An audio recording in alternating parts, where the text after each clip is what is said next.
പിതാവിൻ്റെയും പുത്രൻ്റെയും പരിശുദ്ധാത്മാവിൻ്റെയും നാമത്തിൽ ആമേൻ. സങ്കീർത്തനം 5 3 വാക്യം. കർത്താവെ, പ്രഭാതത്തിൽ അങ്ങൻ്റെ പ്രാർത്ഥന കേൾക്കുന്നു.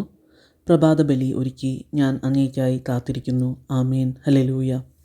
പ്രിയ സഹോദരങ്ങളെ, പലപ്പോഴും ജീവിതത്തിലെ ആകുലതകളെക്കുറിച്ച് ഓർത്തുകൊണ്ടാണ് നാം ഓരോ പ്രഭാതത്തെയും വരവേൽക്കുന്നത്. എന്നാൽ യാതൊരു ഉറപ്പുമില്ലാത്ത നമ്മുടെ വളരെ ക്ഷണികമായ ജീവിതത്തിൻ്റെ കണക്ക് പുസ്തകത്തിൽ നമുക്ക് ശ്വസിക്കുവാനും നമ്മുടെ പ്രിയപ്പെട്ടവരെ കാണുവാനും സ്നേഹിക്കുവാനുമൊക്കെയായി ദൈവം ദാനമായി എഴുതി ചേർക്കുന്നതാണ് ഓരോ പ്രഭാതവും എന്ന തിരിച്ചറിവ് നമുക്ക് ഉണ്ടാകണം. നമ്മോടൊപ്പം ഈ ലോകത്തിൻ്റെ വിവിധ ഭാഗങ്ങളിൽ ഉറങ്ങുവാൻ കിടക്കുന്നവരിൽ കുറച്ചു പേർക്കെങ്കിലും ഉണർന്ന് പുതിയൊരു ദിവസം കാണുവാനുള്ള ഭാഗ്യം ലഭിക്കുന്നുണ്ടാകില്ല.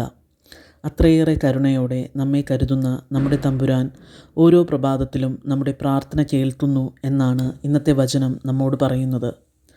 സാധിക്കുമ്പോഴെല്ലാം പ്രഭാത ബലിയിൽ പങ്കെടുത്ത് ദൈവത്തോടൊപ്പം പുതിയ ദിവസത്തെ അതിലെ ഉത്തരവാദിത്വങ്ങളെ നേരിടുവാൻ നമുക്ക് ശ്രമിക്കാം.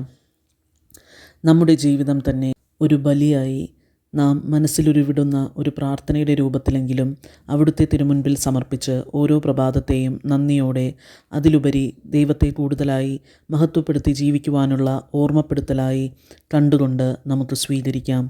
നിത്യം പിതാവിനും പുത്രനും പരിശുദ്ധാത്മാവിനും സ്തുതി, ആദിയിലെ പോലെ ഇപ്പോഴും എപ്പോഴും എന്നേക്കും. ആമേൻ.